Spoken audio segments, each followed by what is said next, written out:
today's 8th video on making a battlefield style game in UE4, we will be making the team colors work.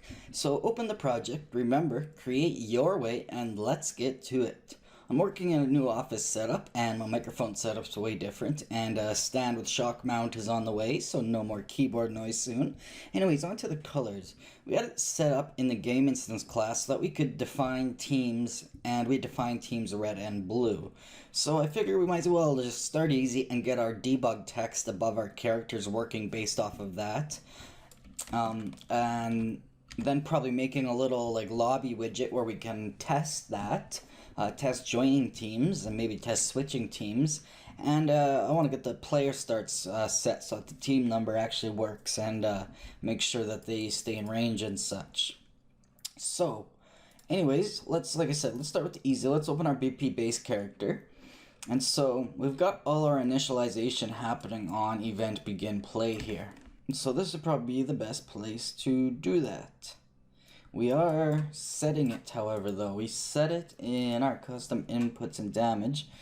We set this player name, health, max health on any damage. And then we set the text. So we're probably going to want to turn that into a function. And we're probably going to want to take this, which is a text render component, and set color, set text render color. So let's just make sure it is the same color. So what we're going to do is we're just going to, for now, let's just throw it into a value. So what I'm going to do is, I'll make this a little bit shorter.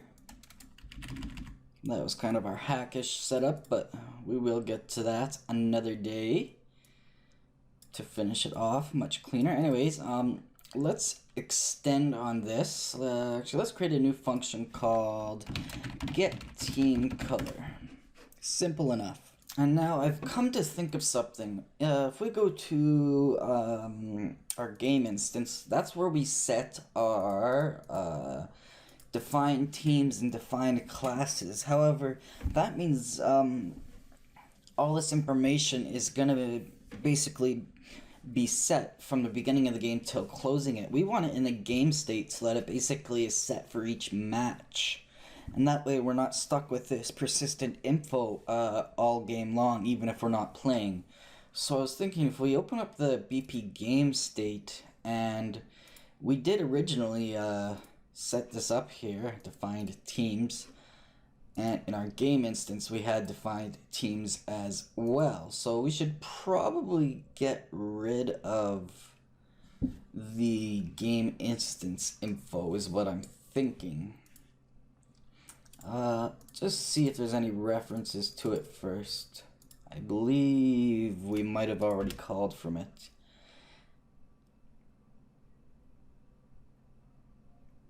So the main menu, third person character. So set character cosmetics, it looks like calls from it. Get game instance, yeah. So let's put that in our game state instead. That makes a lot more sense. Game instance is like from beginning to end, video settings, sound settings. So I'm gonna move these over. So let's just go to our game state. We already have our teams data, which is BP teams data, which is different than what we had. What the heck is BP teams data? Is that our old one? That is just an array of such. So we probably, since we changed it, actually we could.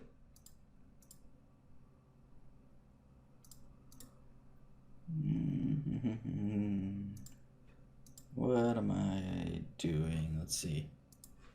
So yeah, let's just put it in. So we're using the structures there. Because if we were to take our BP game state, if we were to get game state, that's game mode. I have one for game state. Get game state, cast to our game state. And then if we were to get teams data, I guess, and that's replicated. And if we do an array get off of a certain index, we don't know exactly what we're gonna get. For example, get team color for index 0. Let's find out. So if we do a, I guess, a print string,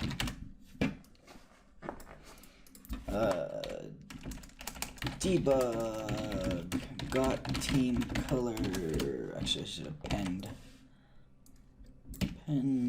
got color B, convert linear color to string. Actually, I could just set the text color to that. Aha!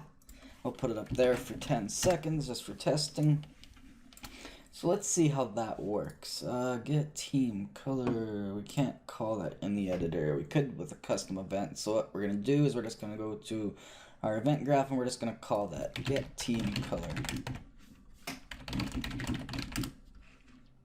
So let's see what happens. Play. So we got team color red, and if we go for index 1, which would be blue, we would assume, we hit play, we still get red. Index 2, we get, that guy got nothing. I'm playing with 2 people here. We got nothing. So it does know that there's only 2 instances. However, both 1. Now I'm getting nothing. Play 1 color.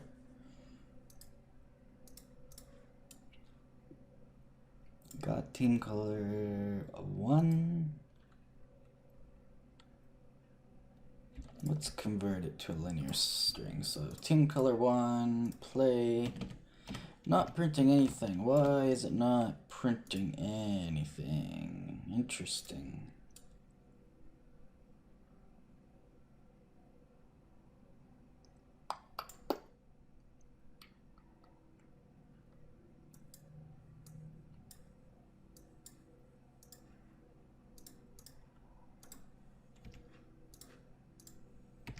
Let's try replicating 2 players again.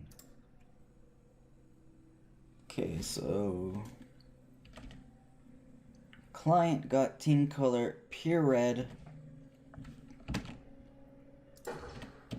I guess I haven't set the replication up properly. And server got pure black. Very interesting. And if we set it again, that was 1. If we set it to 0,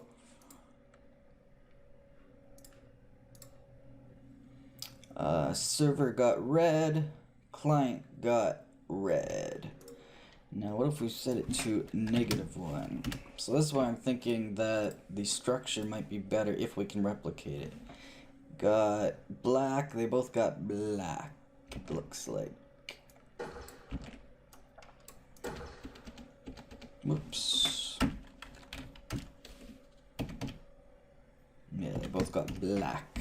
So that's why I'm thinking we'll grab off of defined teams rather. That should be able to be replicated just fine.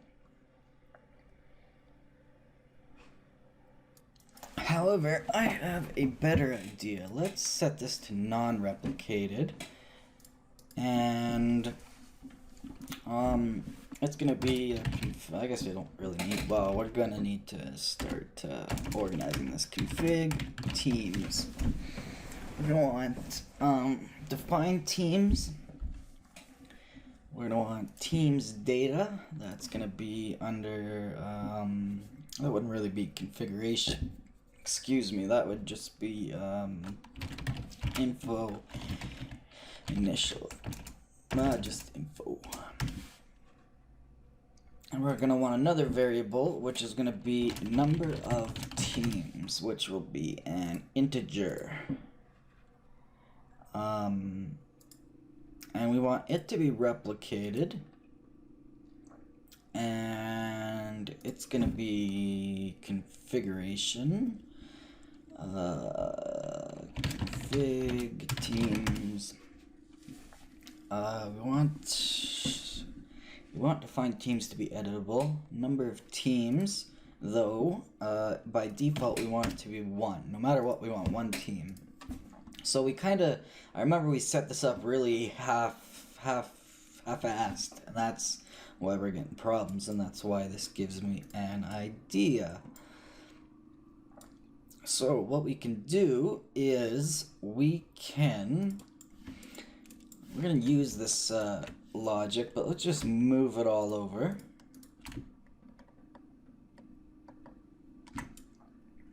So on event begin play, we want to get the current game mode and cast to our game mode. Now, did we set up number of teams on there? I think we only set up team number on a character basis. Team, no. So let's go to our game mode as well. Of course, things always get a little bit more complicated. And we need, as our game state is going to have a certain number of teams, and we're going to have teams to pick from, we're going to need a number of teams in our game mode as well. So let's add a variable called number of teams, and it will be an integer as well, with a default value, of course, as well of 1.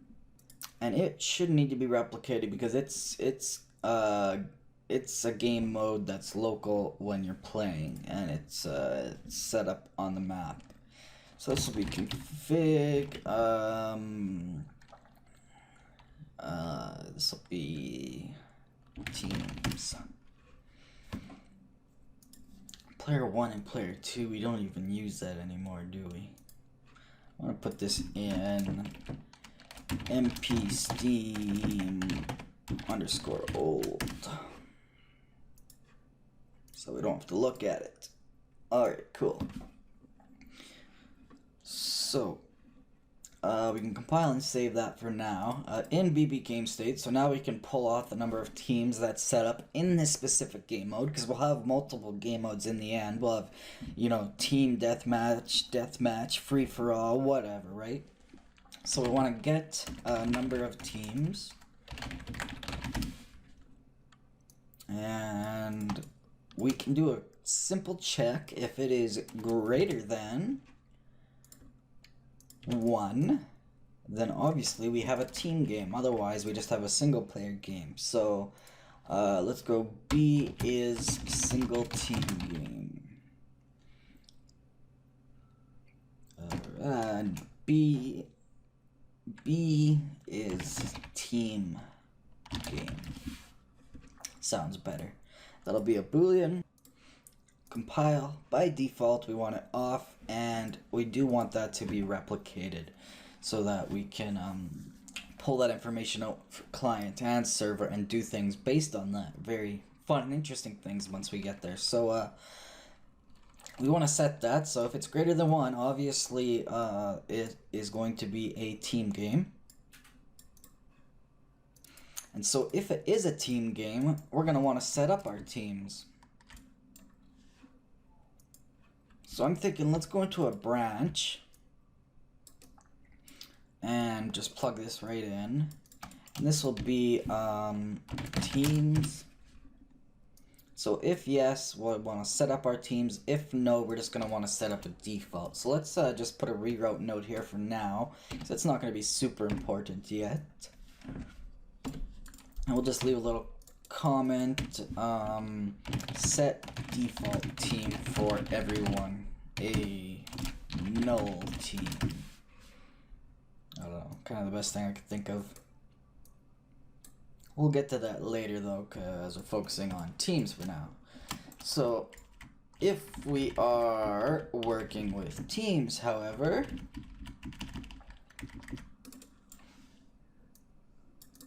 then we're going to want to build our teams. So what we're going to want to do is probably a for each loop, or for each loop. No, because we're not working off an array, so we're going to want to do a for loop.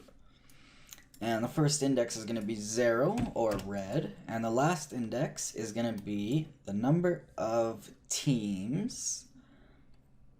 Let's rewrite that.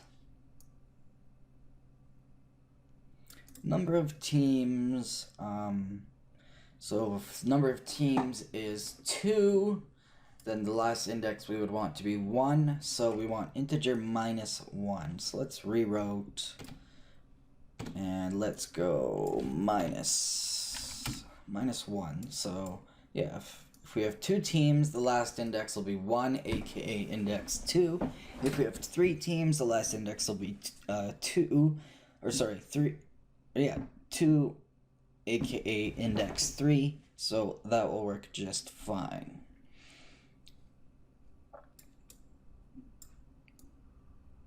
Clean it up a little bit for now. So we're going to want to basically do the exact same thing we had before. So all we want to do is for each team in the loop body, we want, well, not for each team, but in the loop body, we want to spawn an actor from defined teams, which we know 0 is red and 1 is blue, and the index will just be based off the index here. So we will do that. Of course, we want to make sure the owner is self, since the game state is always replicated. Remember that. And the transform, we want it way up in the sky, same as before. And then we want to take each team and add it to team infos.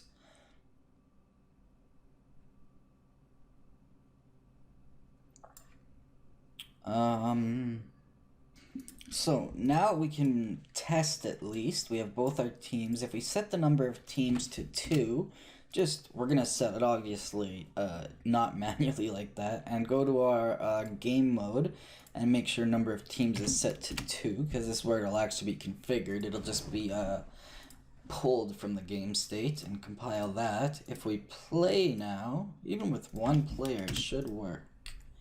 It's not printing though. Where are we? BP base character. So yeah. Get team color. I'm just going to do this right in the event graph to make sure the function isn't breaking it. Oh, we had -1 in there. So, an index of 0. And this actually will be run by a variable 2. That gives us nothing. What's going on here? It might need a delay. Possibly, let's see. For those to actually be spawned. And if we plug it into the team color, 1 gives us nothing. It's not printing at all. What's going on? Is there a reason for that? Nothing's printing. Interesting. Why is my print string broken? Okay, let's try a new print string.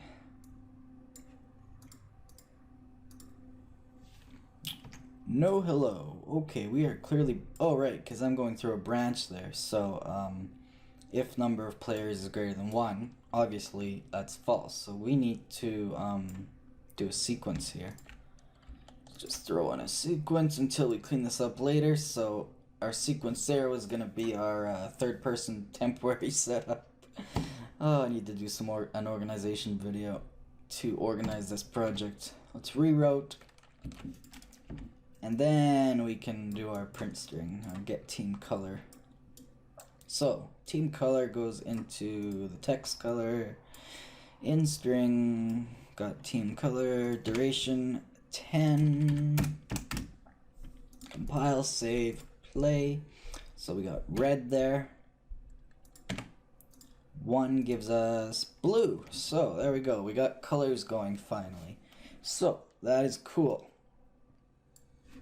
So we want to drive that variable though. So let's put this back in its function. Get team color. So it'll just be our little print string test for now. But we want to promote this integer to a variable called something like team number.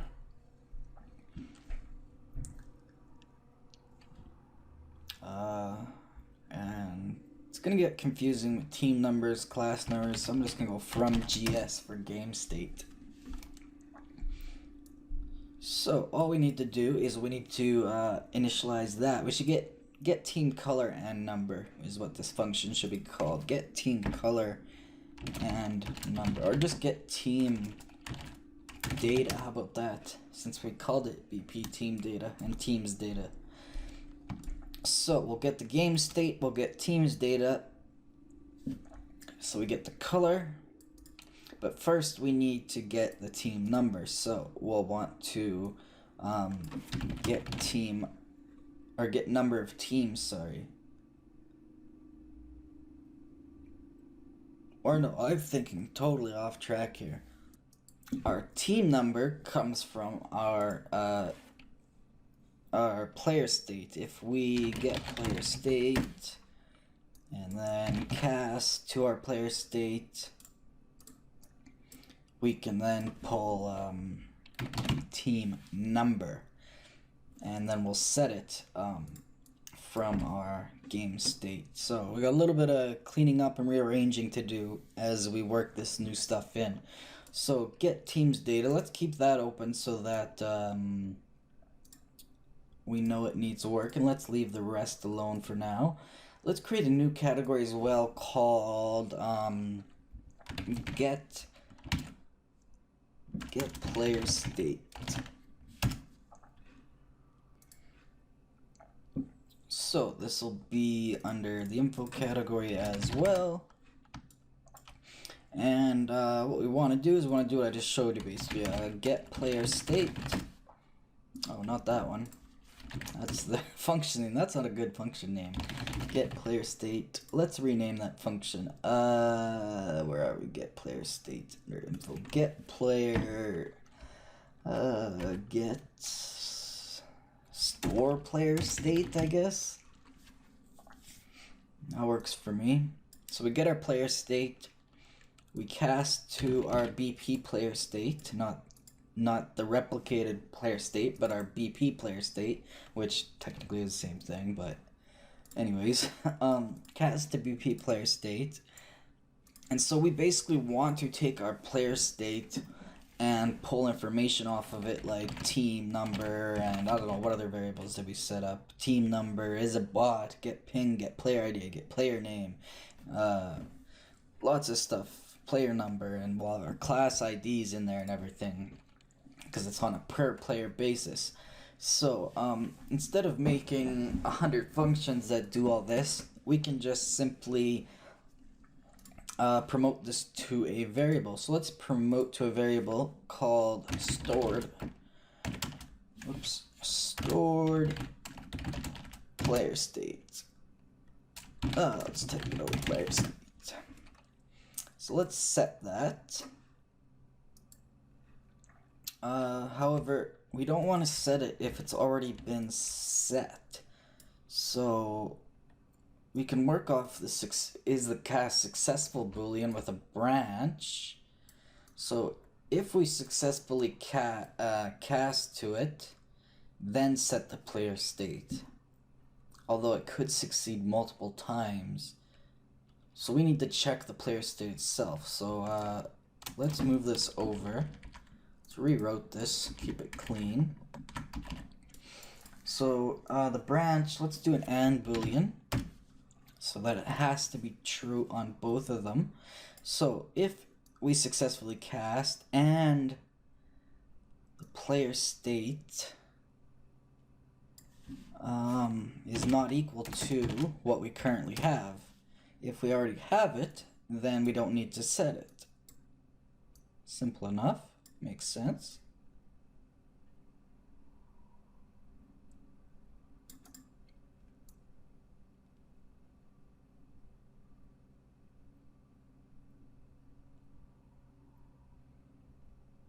Whatever. Anyway, so yeah, if and is there any clean way to do this? Not really, eh?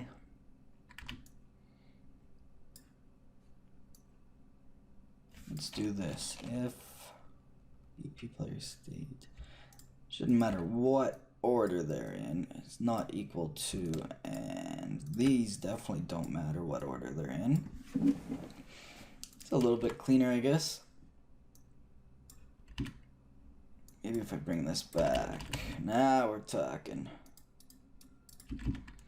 Except for that. Oh well, good enough. Alright, so in that case, then we want to set our new player state. So cast success, is there a player state to cast to, and is current stored player state not equal to cast BP player state. Let's see if I spelled all that right. Yeah, so, or let's say set new stored player. Actually, we can just, because that's what it is. It's a stored player state only if cast success basically is there a player state to cast to, and current stored player state is not equal to cast player state. So we're basically checking to make sure our player state is valid. If it is, we don't reset it. If it's not, we look for a new one. And we should probably make a function that, because we're working the whole colors thing into it, so get team data is going to work on its own, but what we can do is we can create a new function. I'm thinking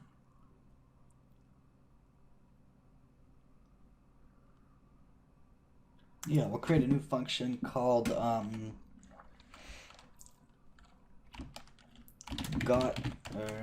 received new player state.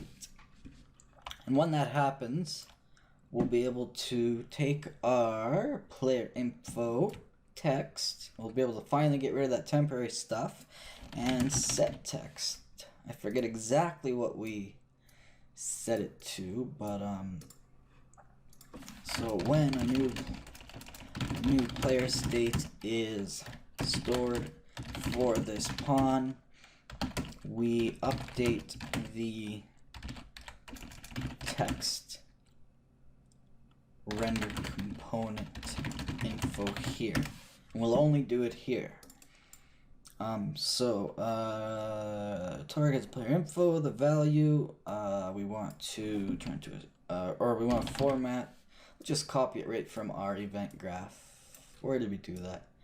Let's get rid of that completely. Delete that set text. Plug that right into set the mesh. We'll format the text just like that. So let's go back to our receive new player state.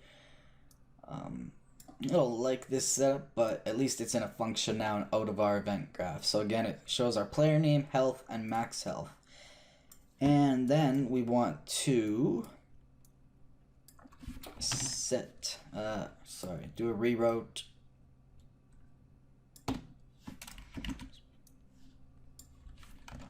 Set text render color.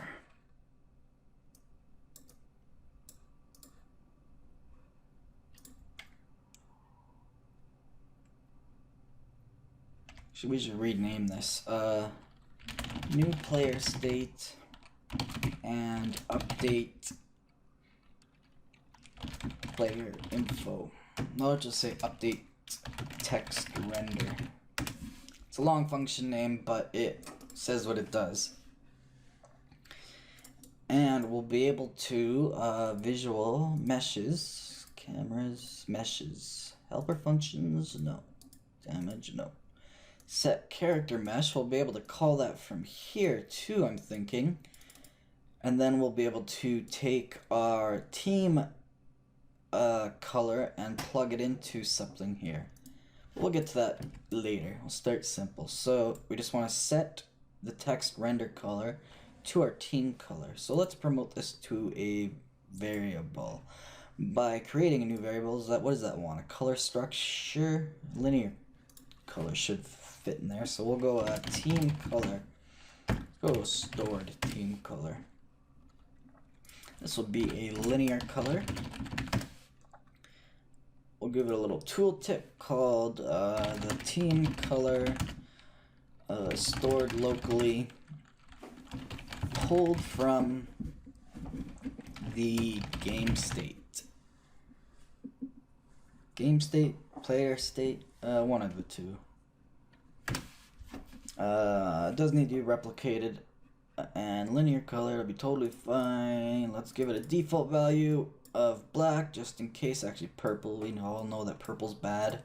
Missing textures, whatever. Let's plug that into there. Perfect. Convert blue to blue. Gotta love it. Alright. So, player state and update. New player state and update text render. I like it. That works for now. Okay, cool. So, when we get a new player state, then we call that. We update it with our new team color onto our text render component info. Although we also need to initialize that. So we'll call this in the event graph, and worst case the player name will just be blank. So we'll still want to call that in the event graph. So let's throw this new function back in there. At least it's a function and not that gigantic spaghetti script. So, because we're initializing everything here, right? So, oh, your comment broken again. Come on. Initialize text render component comp. Let's go text render comp based on current, if any, player state.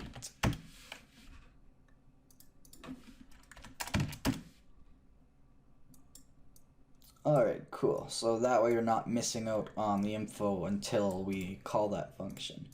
Because now if we play, we still have, I'd have to eject. We still have our information above us. No, we don't. What the heck? Is it the color bugging it out? I bet you that's it. Although this should have a default color, should it not? Just undo that for a second to make sure. Nope, that's not it. Okay, good.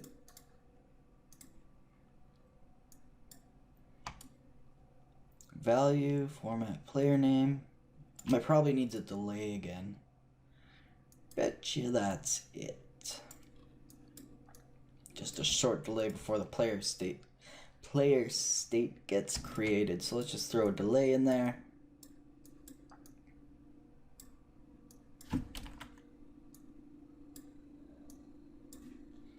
Let's see if that works.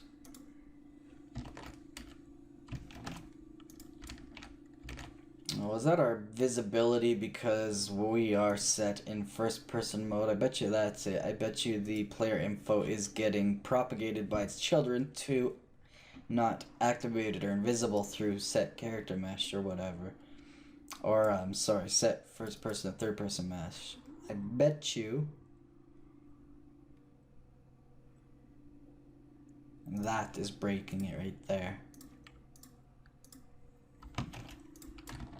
Yeah. So we could fix that by not parenting it. It'll follow the capsule component anyway, so whatever, that works for me. There we go, that'll work. So yeah, just de-parent the player info text render from your third person character. So let's go back here. So that works. We got our default color because we don't have a stored team color yet. Store player state. Alright. So that looks good to me. And we could also, we want some redundancy. So what happens if the cast fails? So the other side, so not Boolean. Remember the logical difference, complement. So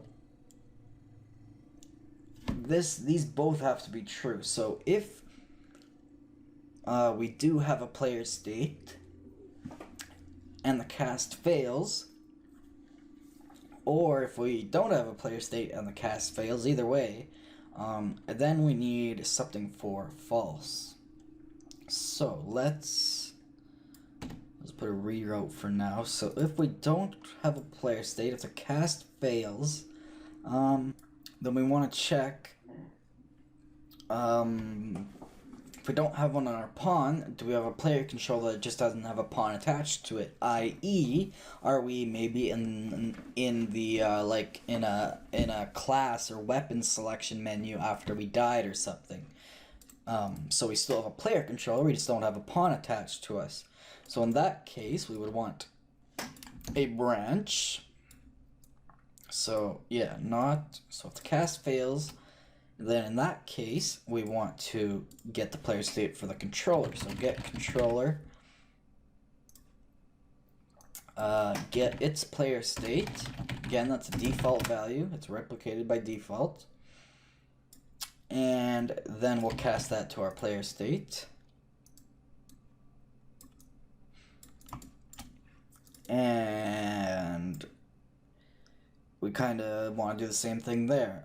We'll just basically set it to our same variable. So our stored player state, do a getter. If these aren't equal to each other, not equal object.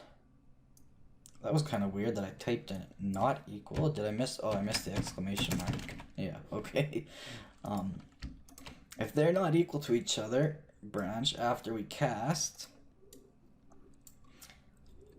then we need to take our player state from our player controller. I'll bring this up, line it up with these ones. I like doing that, lining everything up like so, and then set our stored player state to that instead. So from our player controller. So this will be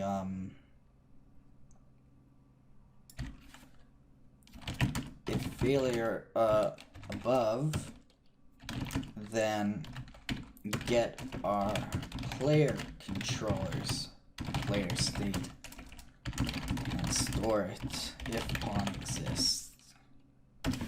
So just kind of a safety measure. I mean, if all that stuff fails, we're probably not going to have a pawn anyway, but we could still have a pawn. It might just not be visible. So we'll need that. And then we'll want to call our new player state and update text render as well. Even if there is no text render or our player's hidden or whatever, we still need to, I guess we don't really need to. But regardless, we could still have a pawn and have one of those fail. So it's just a safety measure. And if this fails and the cast fails here, then something's bugged out. Just leave ourselves a note. Then you're screwed. That should work. We probably want to check also and Boolean. We don't want to check for the servers, we want to check for our local player controller. So is locally controlled versus is controlled. So is it controlled locally or is it controlled by someone else? Well, let's make sure it's controlled by the player, the current player. So none of this is happening on the server, other than the player state's getting replicated to us, but that's default values. None of this is replicating. So okay, now that that's done, compile, save so we don't lose any of that. We can go back to our get team data and start setting this stuff up. So let's delete this print string. So we're getting our team number from the game state. No, we haven't set that yet, did we? Find references. No, we got to get that first. So we got to get game state. We got to get team. No, I'm totally screwing that up again. What we can do instead now actually is, I'm thinking totally wrong. We don't need to do that cast anymore. Now we just get our stored player state instead. Game state. Oh, that's player state.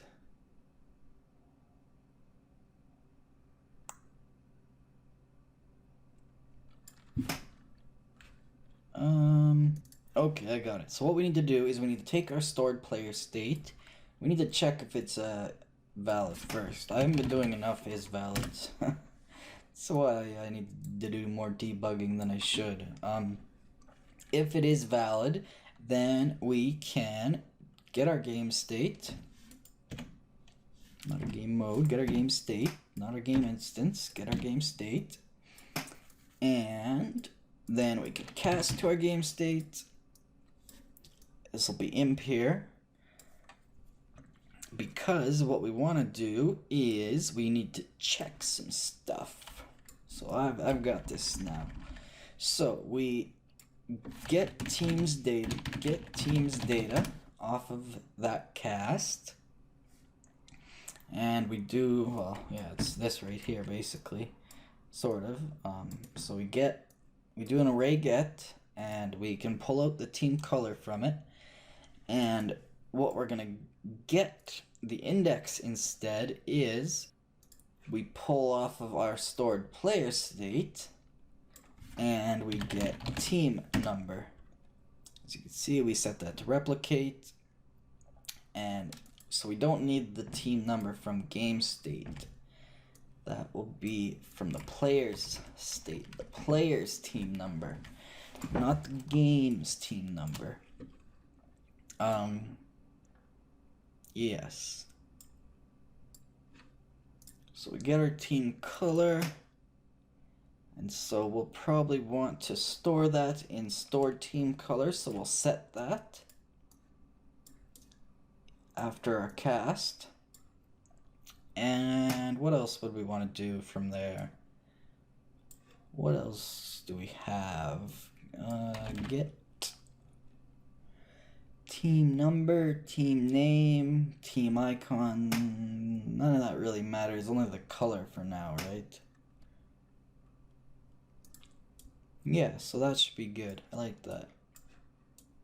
And then again, later we can, let's leave ourselves a little note, just a little rewrote. Whoops. Little rewrote. Come on. Little rewrote. We can update our team visuals here later. So like I said, I think I'm going to take that UE4 logo and I'm going to make a material out of it that takes your team color and basically sets its color to that. So we can do that there. But now we have a stored team color. And if it's not valid, we want some sort of redundancy check. So maybe let's do a do-n. Just try maybe 3 more times to go back into there. Just kind of what if your stored player state, it's like triple redundancy now. So that's not gonna break. But anyways, so we got that, get team data. And I guess I consider that pretty much done for now, so we can put that into info teams. Store player state. Let's go info states. New player state and update text render. It's kind of visual, it's kind of info. Let's go info. Let's go info. I'll just be in that. Yeah, like that. I like that. Cool. I also just thought, remember when we set our mesh for our classes, or we set it up based on class ID, which is a variable in our character? Let's delete that, and instead we can do it from our stored player state, and we can, let's go to BP player state. BP or player state, and in here we can have player number, we can have, what do we have, number of teams or whatever, but we can also class ID, which is an integer, compile, default of 0, tooltip, not yet implemented, but this is the class ID, I1 equals assault, 2 equals medic, or sorry, I guess that'd be 0.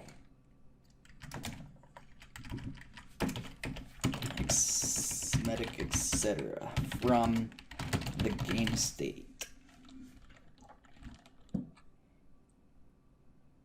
So yeah, we'll pull it from there. So right now we'll just set it to default.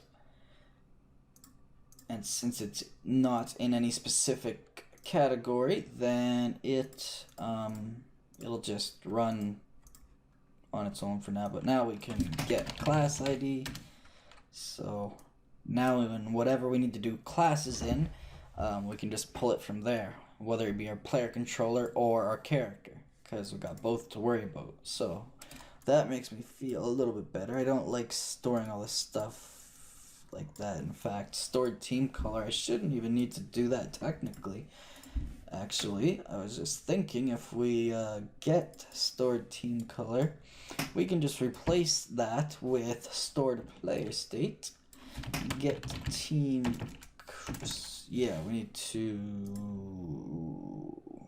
where do we set that? Team number. Teams data, get team number.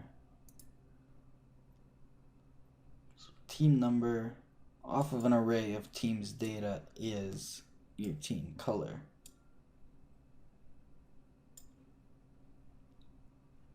So we can do get team number, get team, whoa, get teams data, game state, right?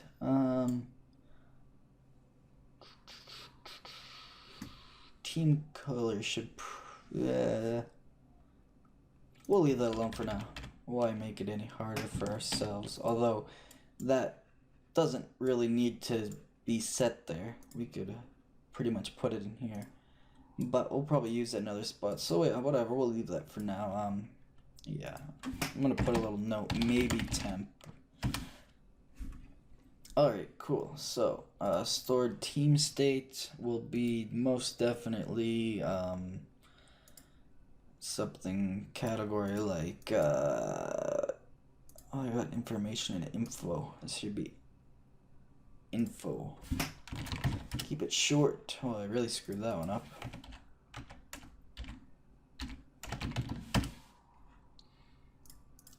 Stored player state should most definitely also be in info states.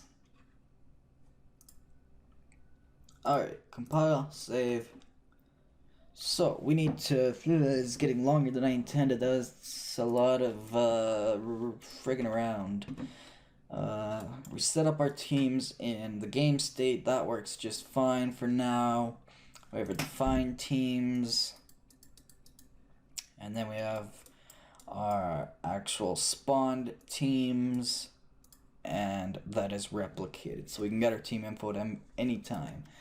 So in our game instance, defined teams, I kind of want to get rid of that. I think I can. We'll see what breaks. I think I can. So clear that out of our game instance. So let's, I really want to use Blutility. That would make it so much easier, but we might as well just get started quickly. Let's, ooh, I forgot to set these colors. Chat box red, keyboard red, main menu red, multiplayer Steam red, oh, main menu like orange, widget 3D orange. Make a new folder, let's call it lobby. Set it to green. Let's make a new user interface widget w_lobby. open it up. So this could get fairly complicated, but yeah, let's start with our canvas panel. Let's take our user created. Let's throw our chat box in there, just because we're cool. Widget chat main. Set it up, a little chat for people. I'm just gonna set this up very temporarily. Let's just throw a border in the canvas panel. Let's anchor it to every 4 corners. Size it 0, 0, 0, 0. Visibility, hit test invisible. Brush color. Set it to like a black, blue.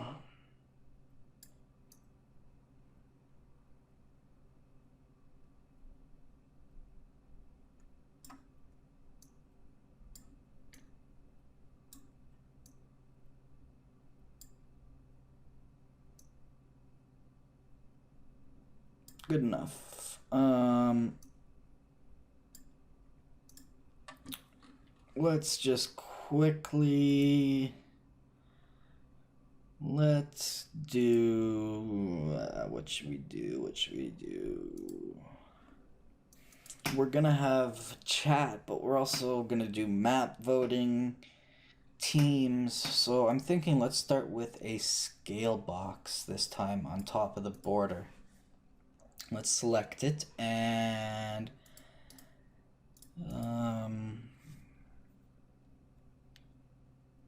yeah. So stretch in both, well, it only needs to stretch vertically technically, or I guess, yeah, up and down both. Scale to fit in the Y is probably all we need to do, but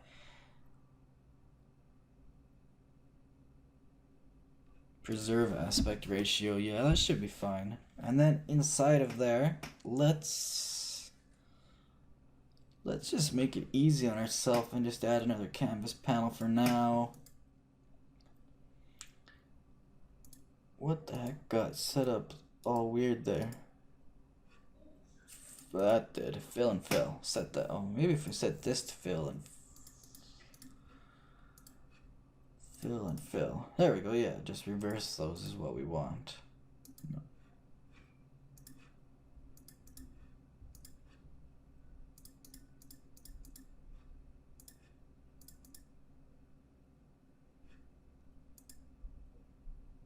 No, okay, never mind. Just set them both to fill. Oh, good enough. Okay, cool. So, let's throw a vertical box quickly. I'm just trying to rush through this. Whoa, what's going on here? Something's getting funky.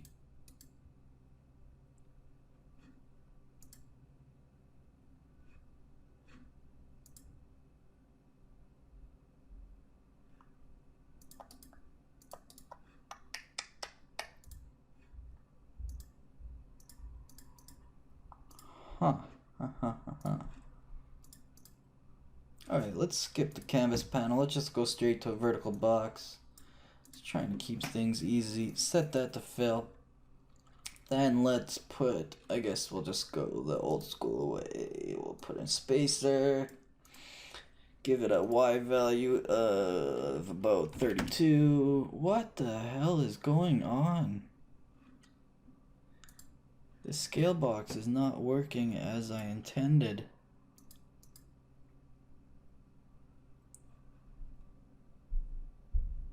At all.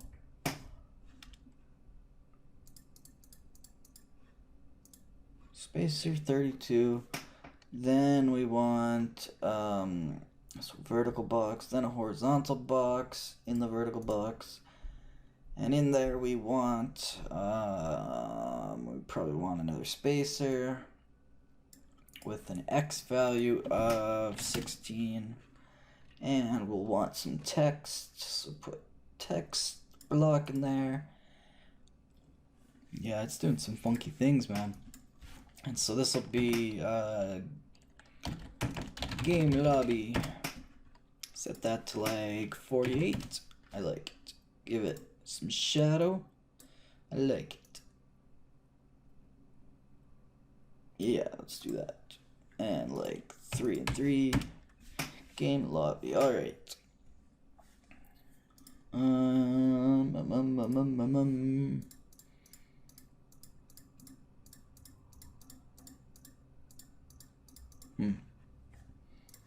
Very weird. I guess it does scale. Not scaling the way I guess I didn't need it yet, basically. But anyways, we can fix that. Game lobby. Let's put another spacer in there. X value of, let's go like 64. No more than that. 128. Let's put another text in there, and this will be game mode. Let's put. I should start using that curly brackets when I'm just using placeholder text. Game mode. And then we could put another spacer and text in there.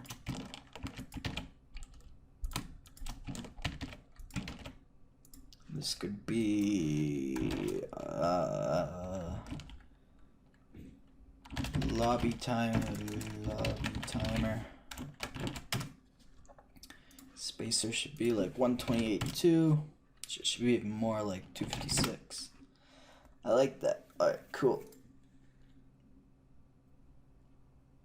And actually, let's put a spacer like this. But let's move these up to in between the spacer and game mode. I guess I didn't need to say. Oh yeah, I gotta put it in between there. Set this to like 164, 128. Yeah, 128, it's gotta be equal. And I just want this to be a dash. Set these to 64.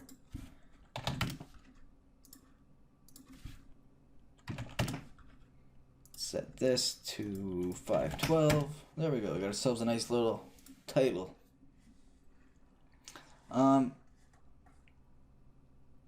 So then in our vertical box, let's add, we got a spacer, horizontal box, let's add another spacer. Let's kind of get through this so we can do some testing. Let's go like 64. And then we could, yeah, let's just keep it simple for now. Let's go, let's use our input again, spin box, I guess. We need somewhere to put it though. Not in there, in a horizontal box probably. So let's throw a horizontal box and a vertical box. Put our spin box in there. Throw this same spacer we used in there. Line everything up. In fact, I could even make it bigger. Let's make it like 64. Spin box. Value 0, minimum value 0, maximum value. We got 2 teams. Well, 1. Well, yeah, maximum value 1, but we'll change it. Minimum slider, maximum slider value is 0, maximum is 1. Delta 1, exponent 1. Alright, so I'll be able to change this between different teams. Let's quick throw a spacer on here again, and let's make this one like 32. Let's add an image, because we'll have team images later eventually. I guess this is all just temporary anyway. Brush, let's bind, create binding. Let's call this get team image. Return value slate brush. Let's make slate brush. Let's get spin box. Let's get value. Return value, we want to image tint. Tint is what we want. We want to make slate color. Close that up. We want to do a select based select color. Yeah. Return value B pick A, so well, we need to go, the return value is equal, double equal float to 0. Then we'll pick A, which will be pure red, alpha 1. B will be blue. We'd obviously need to use an array setup if once we start adding more teams or a regular select, but this will work for now. Just so yeah, pure blue alpha 1. So that'll set that. Let's give it a default of pink so we know it's a placeholder. Then actually let's add some text in there. Inside the first thing in the horizontal box after the spacer, and then put another spacer right after the text in between the space box or the spin box. Call this select your team. Works for me. And then let's put a button in the horizontal box. Let's put a spacer in between that and the image of something like 512. And on the button, let's put some text. And let's just go start. And eventually we'll have that work on the countdown timer.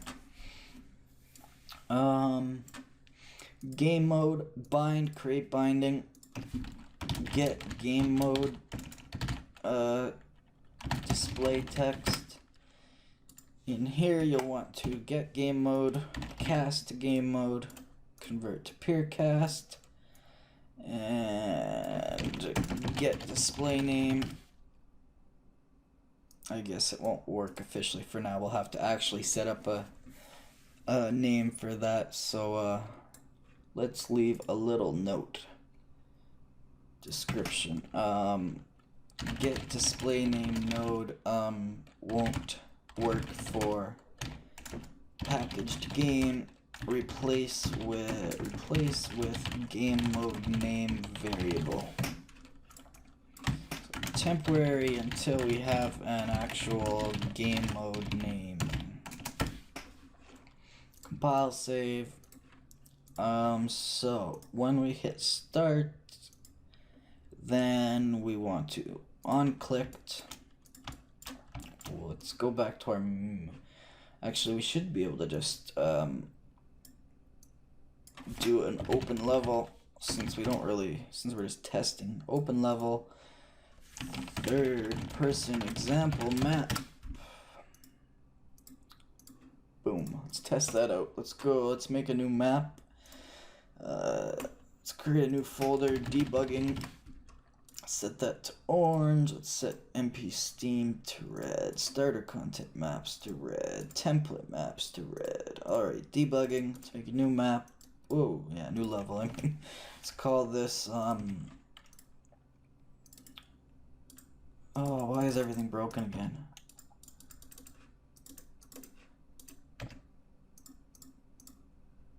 What the hell happened? What's going on here? Alright, there we go. Test team colors. Open that up, save everything. Blueprints, open level blueprint. Event begin play. We want to create widget. Owning player, get owning player, target is user widget. That's not gonna work, whatever, we'll just own, yeah, that'll, whatever. Let's go widget lobby, just testing. Return value, add to viewport, and done. Let's we also need to, I guess, get player controller, not custom event. I'm always getting the wrong ones. B enable mouse, or B, sorry, show mouse cursor. Set, not get. Set B show mouse cursor. Set it to true. Alright, compile, save everything. Let's play this map. Third person character has a compiler error. Well, let's fix that. Wait, that doesn't matter. Oh wait, no, that's not the player we're using. It's just that we're not doing that anymore, so let's break that up. That's old school stuff, I think. I don't even know why I had that open. Couldn't spawn player. Oh, my game mode, right.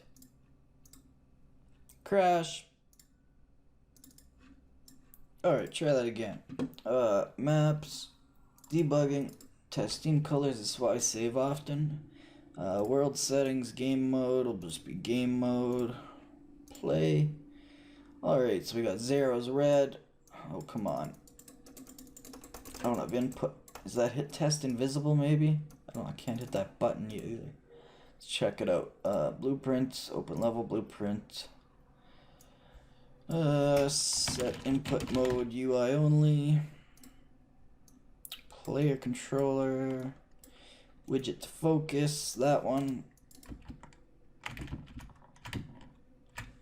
Compile, play, let's see if that works. No. Let's do one more. Let's return value. Set enable click events. Set enable most over events. True. Connect those bad boys up. Connect those to there. And then we can go to set input mode. Dirty, but it'll work. And I have no input, so that means that I gotta go back to this widget. I am way over time here. Lobby, widget, lobby. Oh, I bet I know what it is. I set hit test invisible on border, so everything will inherit that. So let's just set it to visible. Compile, save, play. There we go. So blue, red, blue, red, blue, red, blue, red, blue, red. Select your team. We don't have a game mode right now. I guess, yeah. But eventually we'll have a game mode. We'll probably want to cache that name though. And then start. And I guess that does no good. So let's try that from here. So let's try blue, because then we'll know it's working. So eject. I am purple. Okay, that's not good. But is a game mode getting set? I don't know. Let's test red. Oh, you know what? I'm not changing any values on that, so it doesn't matter. Start. Yeah, it's not gonna make a difference. So we're gonna need to actually do a video where we actually set something like this up. Because to do this, what we would need to do is, I guess, no. We would need something persistent, so we'd have to temporarily go to blueprints, classes. We're kind of going backwards, but just to show that all the logic works. Blueprints, BP game instance, temp team color in caps because it's very temporary. Linear color. Compile, save.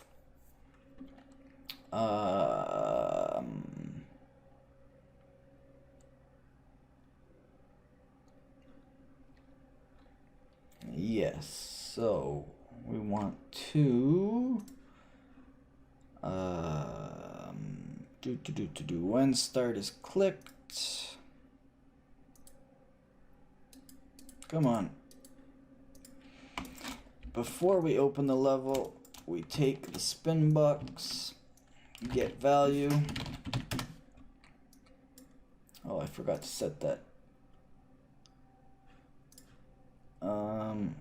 Yeah. Temp team index, I guess, would be better. Well, that'll be temp team color. Just duplicate it. Temp team color 0, whatever. Oh, I'll just go temp team index, whatever. Compile. Get game instance. Cast. convert to peercast, set temp team index to that value, do a short delay to make sure it gets through, and then open the level. BP game instance, let's go event tick. Oh, yeah, that's right, you can't tick in a game instance. I mean, event,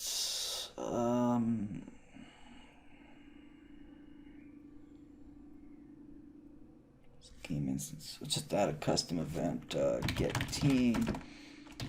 temp team info, get our team index, and set team color.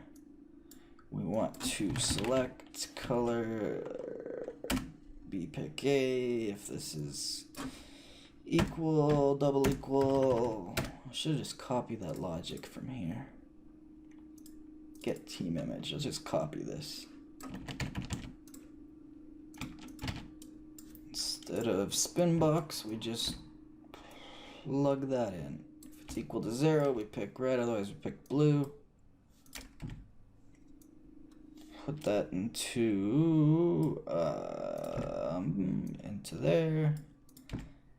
Bingo bango. So now we can just to test it, we can go save everything. Let's open our character really quickly. Where are we setting our team color? So we're setting it right there. So let's see if we can just temporarily get game instance cast, promote to peer cast. We want to get team info. That's got a actually, yeah, we want to call that, and then we want to get temp team color and set it to that instead. Let's try that out, and that'll be totally deleted here in 5 seconds, but I want to exemplify that the logic is slowly getting built. So red, start, hopefully. Things can always go wrong, and they will go wrong, of course.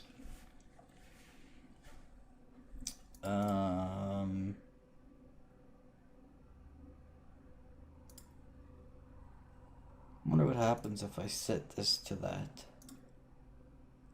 Right, it tries to spawn somebody in. Well, I'm going way over time, so we'll have to do an episode where we need an episode where we do some code cleanup because it's starting to get all over the place. But next episode, unless you guys are bored and request something else, we'll get all that working. We'll make a proper lobby, we'll make a proper character selection screen, and get that actually working with some decent blueprints, not just prototype crap. So in fact, I want to or that probably didn't even save, which would be good. No, okay, yeah, let's get rid of that. I could pull it out, but you guys saw it works just fine when we set our team number. So we'll just leave it for now.